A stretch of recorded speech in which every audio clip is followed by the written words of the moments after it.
Occupational English Test. Sample Test 1. Listening Test. This test has 3 parts. In each part, you'll hear a number of different extracts. At the start of each extract, you'll hear this sound. You'll have time to read the questions before you hear each extract, and you'll hear each extract once only. Complete your answers as you listen. At the end of the test, you'll have 2 minutes to check your answers. Part A. In this part of the test, you'll hear 2 different extracts. In each extract, a health professional is talking to a patient. For questions 1 to 24, complete the notes with information you hear. Now look at the notes for Extract 1.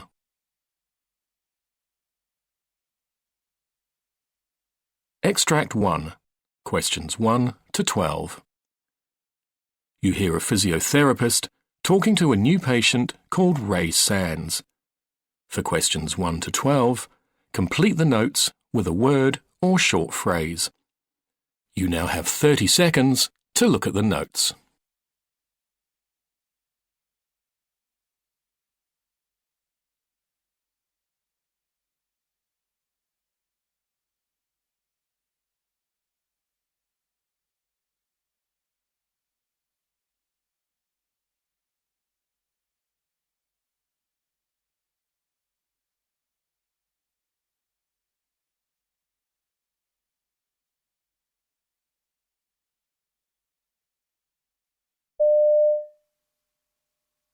Come in.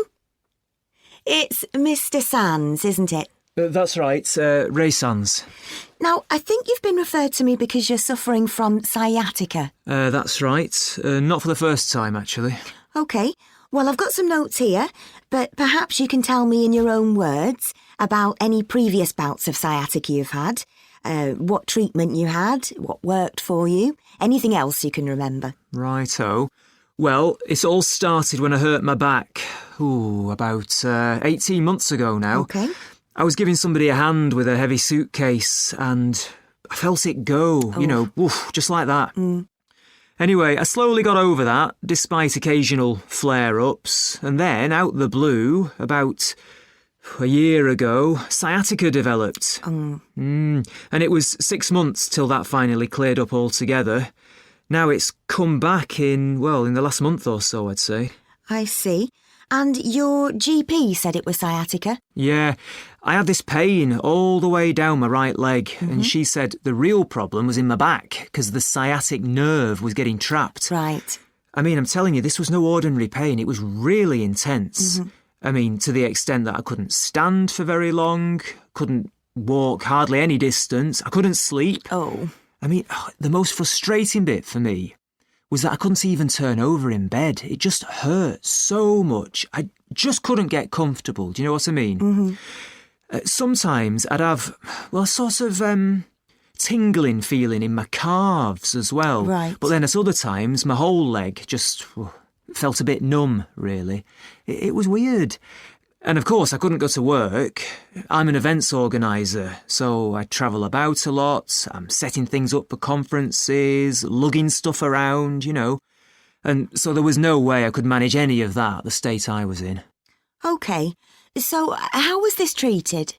Well, in the first instance, I was given painkillers, obviously. Ibuprofen, as far as I can remember. Right. And I was told to put compression packs on the affected area. I mean, that did ease the pain a little, but I was still housebound, practically speaking. OK. Then the GP sent me to see an osteopath, and I got some treatment there, but it didn't seem to make much difference. Right. So I was referred to a sports injury specialist, of all things. And he did a number of things that did seem to ease things a little, like working on my spine and lower legs. Oh, and he gave me a set of exercises to do at home. I see. Any other treatment? I almost forgot. There was this course of injections, and I went for various other therapies, like ultrasound, and another one where they do Well, they use like electrical impulses. I can't remember exactly what it's called. OK. At one point, I even considered acupuncture, but by then, the other things were beginning to take effect and the symptoms were subsiding, so I gave it a miss.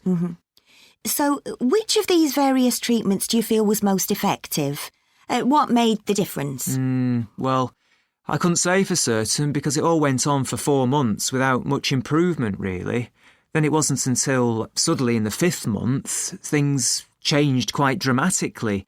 So to be honest with you, I think it was the combination of treatments gradually taking effect and coming together rather than one single thing making the difference. OK. And did anyone ever talk to you about what might be causing the problem?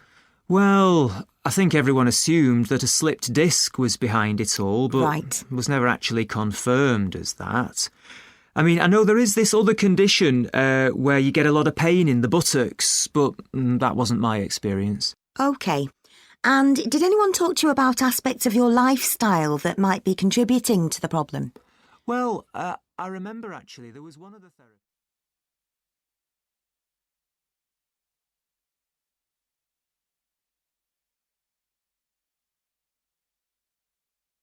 Extract 2, questions 13 to 24.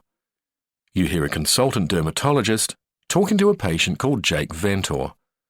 For questions 13 to 24, complete the notes with a word or short phrase. You now have 30 seconds to look at the notes.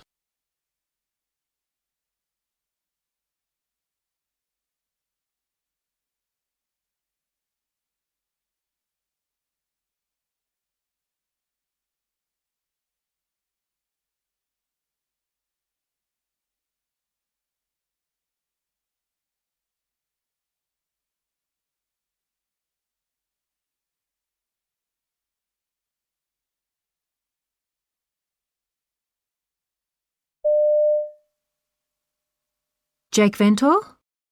Please come in and take a seat. Thanks. OK, now I understand from your GP that you've got a problem with your hand? Yes, I went to see you a couple of weeks ago because of a sore on my left hand. I've had it for years, but not all the while. You know, it appears, then it gets better, then it comes back. It's here on the palm. It's almost gone now. But she wasn't sure what it was, so she said I'd better see a dermatologist. She took a photo. Did you get that? I did, yes. So tell me about the condition, how it feels and... Well, I always know when I'm going to get it because I have this itching beforehand. Right. I wake up at night wanting to scratch the area, though I try to stop myself. Good. Then a few hours later, I get 1 or 2 little blisters, and they gradually get bigger and join up into one big one. It all feels a bit hot, and the skin around it goes red. When I showed this to the doctor, she used the word chaotic to describe it. Anyway, it gradually dries up, and I get a scab. Then after about 2 weeks, that falls off, and there's just a little red patch, like you can see now. OK. I've been getting it for years. I actually got it the first time when I was in China in the 1990s. I had a job there for a couple of years before I came back here. That first time, I also had a similar sore on my chest, but that's never come back. But the one on my hand, that comes back every year or so, but never in exactly the same place. I thought it had sorted itself out because I didn't get it for a couple of years, but then it came back. Right. So there's no pattern. It's not getting more frequent or anything, and it doesn't seem linked to anything in my daily life. Like it doesn't seem to happen when I'm run down, for example, or because of anything in my diet, or if I'm under a lot of pressure at work, that kind of thing. OK. So the doctor thought you needed to have a look. Also because I had a malignant melanoma on my back that was removed in 2006. Right. It was at quite an early stage and it hadn't got too deep. OK, well, that's good. Still, I'll just have a look at your back. Mm-hmm. Was it down here? Yeah, that's right. OK. Well, yeah, that all looks absolutely fine. Well, I don't think you need to worry about anything sinister here. By the way, have you ever had cold sores? No, never. But I did wonder if this thing on my hand was something like that. In fact, I wanted to ask you about that. There's an antiviral cream you can use, isn't there, to stop them developing? I wondered if you could prescribe me something like that. Look, the trouble is these work well on the mouth because the skin's very thin there, but I'm afraid they won't have any effect in your case because the skin on your hand's so much thicker. Oh, I see. Well, something else that worries me is whether there's a chance of infection. Should I be covering the place up? No, you don't need to unless there's broken skin. Right, good. It's fine. And it's not actually having an impact on my quality of life or anything like that. It's something I can live with. I mean, I have done for all these years.